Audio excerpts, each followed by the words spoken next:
그렇죠. 그러면서 이제 오늘 그 특검이 무슨 얘기를 했냐면 차명폰 윤전추가 개통한 차명폰을 갖고 대통령과 최순실이 독일에 가 있을 때도 127회. 독일에 갔을 때 127회, 총 2014년 4월 18일부터, 2016년 4월 18일부터 2016년 10월 26일까지. 언제요? 2016년 4월 18일부터 예. 2016년 10월 26일까지. 예. 무려 570여 차례 통화를 했었고, 그 중에 독일에 가 있는 동안에도 127번이 있었고요. 예.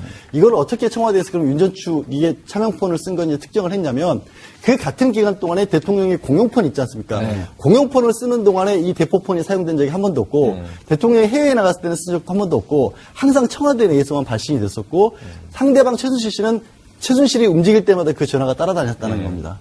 그리고 더 기가 막힌 거는요, 최순실 씨가 독일 가 있으면 시차가 있잖아요. 네. 우리 대통령께서도 시차 맞춰주시느라고 새벽 1시에도 전화를 또 하셨답니다. 낮에 전화 받기 편하시라고, 최순실 씨가.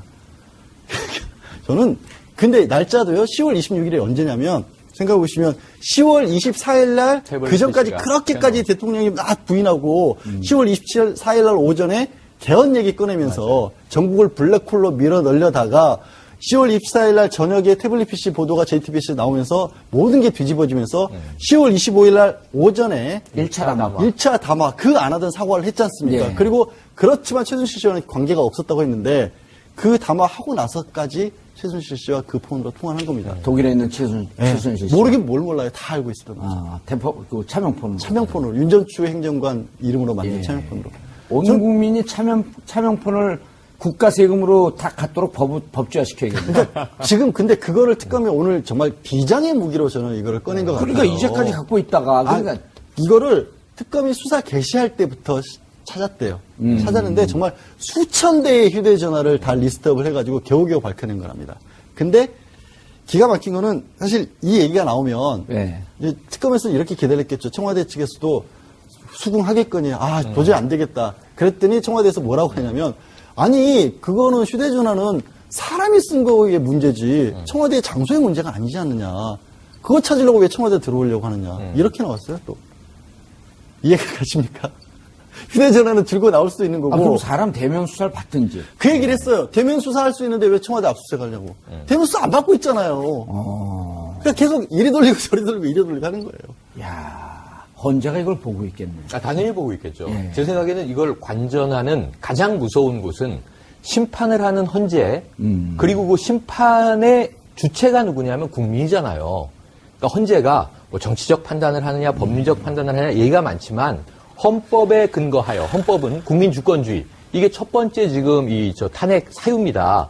이 국민주권주의와 법치주의를 위배했느냐 아니냐. 그런데 지금 청와대가 아까 얘기했던 10월 24일 개헌 얘기를 뻥 터뜨렸는데 JTBC에서 태블릿 PC가 나왔습니다.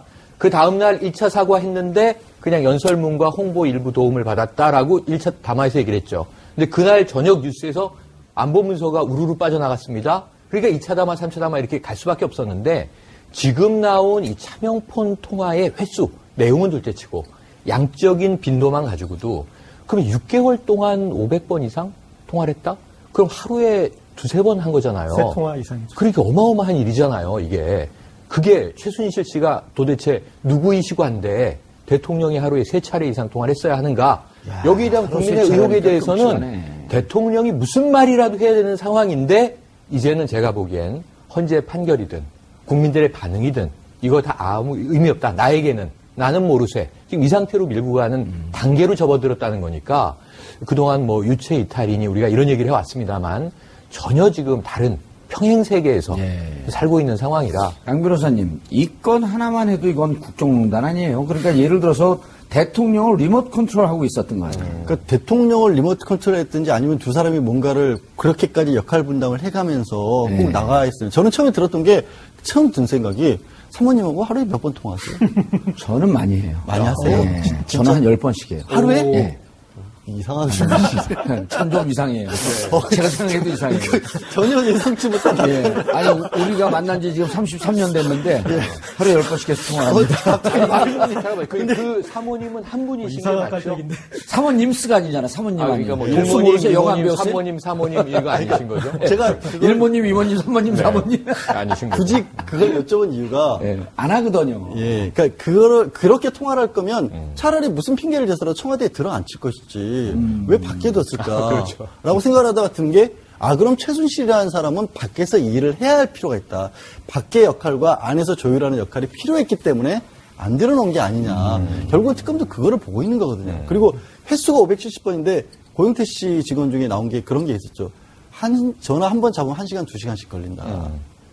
이거는요, 특검이 사실은 내용은 파악 못 하는데, 고 기자님 아시겠지만, 시간은 나옵니다. 스마트폰에. 기록은, 통화 기록은 나옵니다. 그것까지 더해지면요, 이 나라를 그 최소한 6개월 기간 동안에 최순실과 함께 운영을 해왔구나가 바로 드러나는 거예요. 그런데 이거는 지금 그 특검이 발견한 네. 그 여러 차명폰 혹은 대포폰 중에 하나지만, 그렇죠. 그 이전에는 또 무엇을 했으며, 그렇죠. 이렇게 따지고 들어가게 되면, 그냥 최순실이 이 나라를 통치했다. 이렇게밖에 볼 수 없는 아니, 거 그러니까 아니에요? 이 사태 앞전에 이미 우리가 이 청문회나 예. 국회에서의 상황을 기억을 해보시면 안민석 의원이 이제 폴더폰을 주머니에서 6개를 꺼내면서 예. 자, 이게 장시호의 명의로 개통된 폰들인데 물론 그건 다 이제 이미테이션들입니다. 이미테이션이죠. 네네. 그 중에 하나는 대통령에게 전달된 것으로 추정한다. 그러니까 이게 제가 보기에는 최순실의 그동안의 차명폰 사랑은 널리 알려진 얘기예요. 본인 스스로가 한 10대 들고 다녔다고 해요. 그러면서 그 차명폰을 수시로 또 바꿨다고 해요. 번호를 교체하고 상대에게도 차명폰을 쓰라고 지시를 해요. 재단이나 이 더 블루케이 관계자들에게. 그러면서 또 본인이 폰을 건네주기도 해요. 근데 이것을 또 인식하기 위해서 이렇게 왜 예쁜 캐릭터가 붙어 있는 이 밴드 같은 걸 붙여서 이거 마킹을 하지 않습니까? 예, 요거는 요전하고 통화되고, 요건 요전하고 그렇죠, 통화되고. 그렇죠. 그걸 본인은 다 이것은 뭐 노승일 부장, 예. 이것은 뭐 VIP와 통화하는 거, 이건 이렇게. 그러면 적어도 VIP에게도 최순실이 수시로 폰을 교체하면서 갖다 바친 것 아니냐. 지금 확인된 지금 윤전추 차명폰, 예. 이게 6개월이니까 말이죠. 그럼요. 그 이전에 장시호 차명폰, 4년 동안인데. 네, 뭐 이영선 차명폰, 안봉근 비서관의 지인 차명폰, 저는 여러 개가 나올 것으로 봅니다. 파고들면. 양 변호사님, 우리가 일반적으로 이제 대포폰 하면은, 대포폰 하면 이제 그 주로 이제 요즘은 영등포 일대 가면 그 이제 그 게임 산업, 이제 주로 이제 파는 사람들이 예. 우리나라 국적을 안 갖고 있는 이제 뭐 불법 출연 이런 분들이 그렇죠. 노숙하시는 그렇죠. 분들이라든가. 그분들이 이제 많이 팔아요. 그렇죠.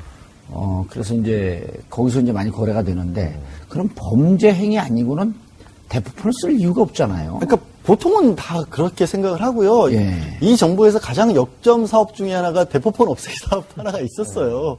있었어요? 네, 대포폰 없애겠다고. 자기들만 쓰려고 경쟁력을 갖기 위해서.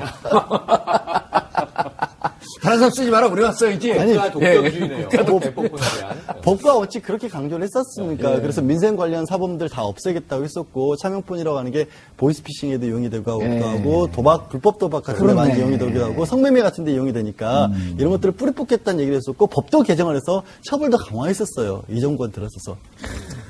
네. 고기자님.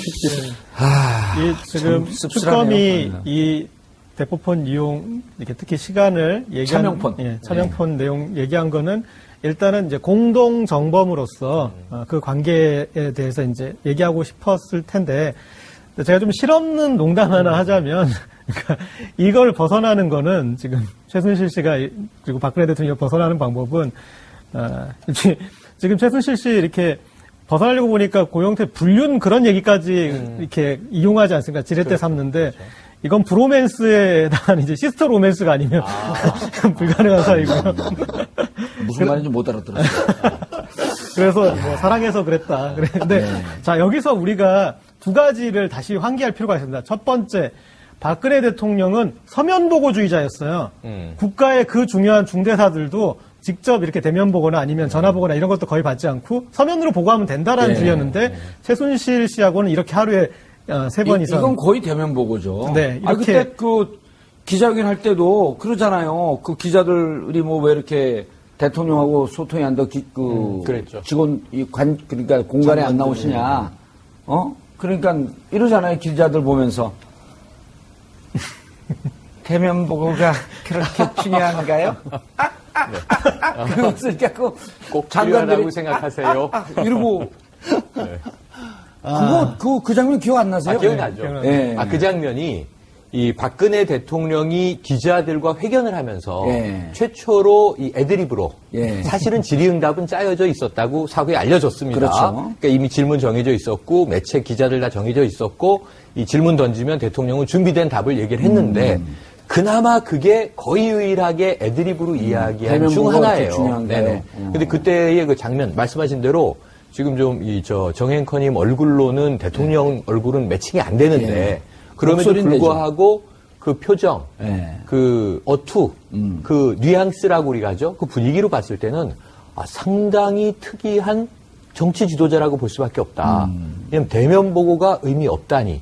안 그래도 지금 취임 이후 지금까지 불통 이미지 때문에 그렇게 시달리던 대통령이 기자들이 소통 또 강조하고 좀 장관들 만나서 얘기 나누시죠. 그 이전부터 초기에 좀 미심쩍었던 것이 진영보건복지부 장관이 연금개혁 문제를 가지고 잘리지 않습니까, 결국? 지금 야당 의원돼 있지 않습니까? 예. 어찌 보면 가신 중에 1등 공신이었단 그렇죠. 말이에요. 장관이었고.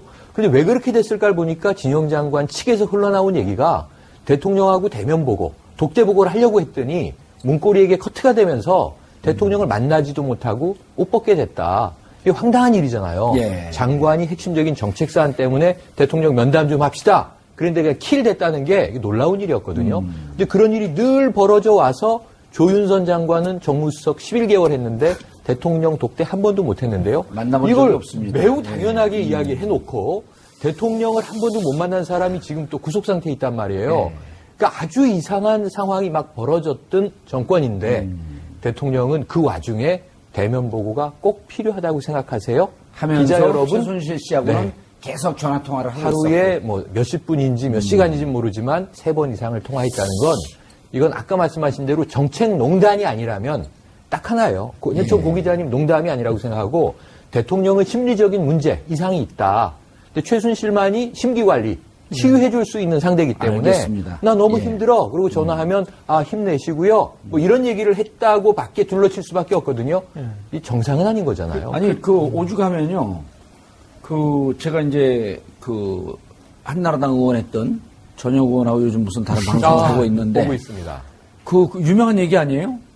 무슨 회의를 하다가 그게 이제 천막당사 때 얘기예요. 2000년대 초반. 2004년도죠. 4년, 이제 그 네. 차떼기 때문에 한나라당이 확 갈 때 천막당사를 해서 이제 정권을 주면서 그 당 대표를 그 책임자를 맡기고 그때 이제 잔다르크처럼 등장하지 그렇죠. 않았습니까? 근데 이제 회의를 하고 나면 막 불안해한대요. 막 불안해하면 전혁 의원이 그랬다는 거예요. 어디다 좀 전화 좀 하고 오세요. 그거 모르세요? 그거 유명한 얘기예요. 그러면 나가고 막 나가고 막 전화를 하고 들어오면서 아주 밝은 표정으로. 편안해진 예, 그게 바로 심기관리. 뒤에서 네. 봤더니 최순실 씨에게 통한 거였더라. 이런 정부에 우리가 살고 있었던 네. 거예요. 자, 그런데 양변호 말씀하세요. 예. 네. 아까 그게 첫 번째 하나 우리가 죄송합니다. 주목해야 되는 게 그렇게 서면 보고주의자였는데 최순실 씨하고는 대면 보고에 준하는 전화로 서로 이렇게 했다. 어떻게 보면 지금 캐릭터로 보면은 박근혜 대통령과 최순실 씨는 정말 궁합이 잘 맞죠. 박근혜 대통령은 오늘 계속 그쪽으로 보는데. 전형적인 결정장애고 예. 최순실 씨는 일도 양당 간의 결정을 팍팍팍 내리는 사람이니까 그렇게 심리적으로 의지할 만했겠죠. 예. 그러나 그것은 분명히 이제 국정을 어떤 농단한 것이고 최순실 씨에게 그 여지를 넘긴 것이니까 문제가 된 것이지만 또 하나는 세월호 7시간 때 박근혜 대통령이 전화 통화를 이 국가안보실장하고 몇 분을 했냐는 거예요. 몇 통화를 하고. 아마 아하. 2번에 걸쳐서 2분 내외였을 거예요. 그리고 그날 한 10분 정도 통화했던 건 다른 건으로 예. 박근혜 대통령이 이제 개인의 의지가 노동복지위원회하고 예, 했던 거. 최원영 고용복지수석과 예. 그 부분 빼면은 그 중요한 사안에 대해서 고작 1, 2분 얘기하는 분이 예. 최순실 씨와는 이렇게 하루에 3번씩, 3번 이상씩. 그리고 그러네. 그렇게 오랜 세월호 7시간하고 시간을 대비해서 했다는 거. 보니까 정말 그때는 정말 중요한 시간이기 때문에 우리가 늘 주장했듯이 벙커에 들어가서 회의를 하고 있든 네. 아니면 만약 그렇지 않게 되면 각 부처에 대해서 일일이 지시하고 있었을 그 시간에 막상 안보실장하고는 통화도 채 10분도 안 됐고. 그렇죠. 그리고 그 시간에, 그 중요한 시간에 박근혜 대통령 옆에 누가 있었냐가 중요한 거죠. 이영선 행정관하고 윤 전 행정관만 있었던 거잖아요. 그렇죠. 저는 그게 거기서부터 가장 큰 문제가 발생. 아니, 윤 전 행정관 주장은 오전은 또 안봉근이 있었고 오후에 정호성이 있었다고 하니까. 근데 뭐 그건 지금 검증이 안 된 거고요. 예. 어떻게 될 것 같습니까? 이게 지금 그 각하되면은 원래대로 이제 영장 집행대로 하면 될 거고요. 판단해서 기각이 되면 그렇게 될 경우에는 청와대 주장이 옳다고 보는 거고요. 사실상으로서는 뭐 할 수 있는 바가 예. 없습니다. 사실 이규철 특검도 그 얘기를 했고요. 뭐 국민들이 바라보기에는 정말로 경찰에도 동원해서 아까 말씀하신 것처럼 진짜 뭐 모든 걸 다 각오하고 들어가고 싶겠다라고 하겠지만 그건 또 너무 후유증도 크고 그것도 어쨌든 그 유명한 말 있잖아요. 그들이 낮게 가더라도 우리는 높게 가야 된다라는 그 말에 맞는 게 아니니까 특검보도 그렇게까지는 안 할 것 같은데요. 문제는 그렇게 됐었을 때 지금 오늘 사실 행정법원에서 그 카드까지 저는 열었던 이유는 결국 대면 조사라도 해야 된다는 거죠. 압수수색 안 하면 대면 조사라도 해야 된다는 거죠. 둘 중에 하나는 해야 아니, 된다. 오늘 청와대 대리인이 그랬어요. 대면 조사해서 밝힐 수 있는 문제를 왜 압수수색 하겠냐고. 그럼 대면 조사 하겠다는 얘기 해야죠, 이제는. 근데 국민들 상식적으로 보게 되면요. 39건의 노트를 안전할 것 같아서 청와대 갖다 놨다라고 하는 안종범 수석 얘기도 있잖아요. 그럼 청와대 들어가 봐야 되는 거거든. 맞습니다. 그러니까 당연히 필요한 건데 그것마저 안 된다면 대면 조사 요구를 해야 되고 이것까지 해서 대면 조사 요구까지 했는데 또 거부하잖아요. 그러면 글쎄요. 이 부분에서 환경 권한대행도 이것까지 거부를 할 수 있을지. 또 지금 사실 정치권에서는 이미 개정안 올라가 있지 않습니까? 직권상정 하겠다고 긴급 신속 처리 안건으로 처리하겠다고 하고 있잖아요. 그것에 대해서 거부권을 행사할 수 있을 만한 명분도 다 없어지는 거죠. 없죠. 오늘 이 뉴스 나가고 나서 저도 거의 멘붕 상태였고요. 그 570건 듣고 나서 아마 국민 여러분들도 오늘 뉴스 아시는 분들, 내일 아시는 분들 다 이게 진짜 농담처럼 했던 얘기 진짜였구나. 고영태 씨가 최순실이 나 전화번호로 힘들어 죽겠어 했던 얘기가 정말이었구나. 고개 끄덕이면서 밤새가 무슨 얘기 하겠어요. 이거를 그런데도 대면조사 거부해? 압수수색 안 받아? 그 상황에서까지 환경 권한대행이 만약에 특검을 막는다? 이건 정말 정치적으로 힘든 상황이죠. 제가 보기에는 막을 거로 보고요. 자, 이 첫 번째 대통령 본인이 있고 그 다음에 대통령 대리인 법조인들이 있고 그 다음에 청와대 참모가 있고 그 다음에 정규제 TV의 정규제 주필과 같은 대통령을 강력하게 지지하는 언론인들이 있고 그 밖에 일명 태극기 집회에 친박 단체가 있어요. 대통령은 지금 우리의 이야기는 들리지 않습니다. 절대 안 움직일 것이라고 예상을 해봅니다. 알겠습니다. 그걸 보고 있겠네요. 당연히 보고 있겠죠. 제 생각에는 이걸 관전하는 가장 무서운 곳은 심판을 하는 헌재 그리고 그 심판의 주체가 누구냐면 국민이잖아요. 그러니까 헌재가 뭐 정치적 판단을 하느냐 법리적 판단을 하느냐 얘기가 많지만 헌법에 근거하여 헌법은 국민 주권주의 이게 첫 번째 지금 탄핵 사유입니다. 이 국민 주권주의와 법치주의를 위배했느냐 아니냐. 그런데 지금 청와대가 아까 얘기했던 10월 24일 개헌 얘기를 뻥 터뜨렸는데 JTBC에서 태블릿 PC가 나왔습니다. 그 다음날 1차 사과했는데 그냥 연설문과 홍보 일부 도움을 받았다라고 1차 담화에서 얘기를 했죠. 근데 찾았는데 정말 수천 대의 휴대전화를 다 리스트업을 해가지고 겨우겨우 밝혀낸 거랍니다. 근데 기가 막힌 거는 사실 이 얘기가 나오면 이제 특검에서 이렇게 기다렸겠죠. 청와대 측에서도 수긍하겠거니 도저히 안 되겠다. 그랬더니 청와대에서 뭐라고 하냐면 아니 그거는 휴대전화는 사람이 쓴 거에 문제지 청와대의 장소의 문제가 아니지 않느냐. 그거 찾으려고 왜 청와대 들어오려고 하느냐. 이렇게 나왔어요 또. 이해가 가십니까? 휴대전화는 들고 나올 수도 있는 거고. 그럼 사람 대면 수사를 받든지. 그 얘기를 했어요. 대면 수사할 수 있는데 왜 청와대 압수수색 하려고. 대면 수사 안 받고 있잖아요. 그러니까 계속 이리 돌리고 저리 돌리고 이리 돌리고 하는 거예요. 야 헌재가 이거. 그 같은 기간 동안에 대통령이 공용폰 있지 않습니까? 공용폰을 쓰는 동안에 이 대포폰이 사용된 적이 한 번도 없고 대통령이 해외에 나갔을 때는 쓴 적도 한 번도 없고 항상 청와대 내에서만 발신이 됐었고 상대방 최순실 씨는 최순실이 움직일 때마다 그 전화가 따라다녔다는 겁니다. 그리고 더 기가 막힌 거는요. 최순실 씨가 독일 가 있으면 시차가 있잖아요. 우리 대통령께서도 시차 맞춰주시느라고 새벽 1시에도 전화를 또 하셨답니다. 낮에 전화 받기 편하시라고 최순실 씨가. 저는 근데 날짜도요. 10월 26일에 언제냐면 생각해 보시면 10월 24일 날 그 전까지 그렇게까지 대통령이 막 부인하고 10월 24일 날 오전에 개헌 얘기 꺼내면서 전국을 블랙홀로 밀어 넣으려다가 10월 24일 날 저녁에 태블릿 PC 보도가 JTBC에 나오면서 모든 게 뒤집어지면서 10월 25일 날 오전에 1차 담화 그 안 하던 사과를 했지 않습니까? 예. 그리고 그렇지만 최순실 씨와는 관계가 없었다고 했는데 그 담화하고 나서까지 최순실 씨와 그 폰으로 통화한 겁니다. 독일에 있는 최순실 씨. 모르긴 뭘 몰라요. 다 알고 있었던 거죠. 아, 그 차명폰으로. 차명폰으로 윤전추 행정관 이름으로 만든 차명폰으로. 온 국민이 차명폰을 국가 세금으로 다 갖도록 법제화 시켜야겠네.